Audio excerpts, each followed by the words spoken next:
بسم اللہ الرحمن الرحیم۔ آج ہم روزہ افطار کرنے کی دعا سیکھیں گے۔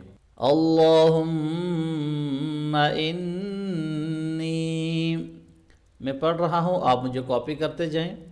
یہاں میم اور نون کے اوپر ہم غنہ کریں گے۔ اللہم انی لک صمت، لک صمت وعلى رزقك، وعلى رزقك افطرت، وقف کریں گے تو افطرت، ملا کے پڑھتے ہیں۔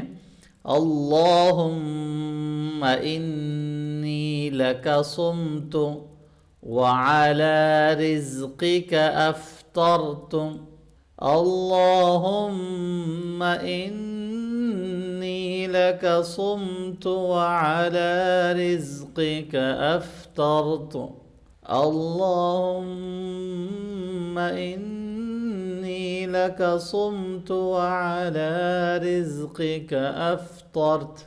اے اللہ، میں نے تیری خاطر روزہ رکھا اور تیرے ہی رزق سے اسے کھول رہا ہوں۔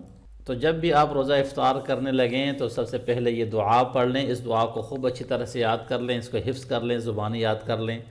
مجھے اپنی دعا میں ضرور یاد رکھیے گا۔ اللہ حافظ۔ السلام علیکم ورحمۃ اللہ۔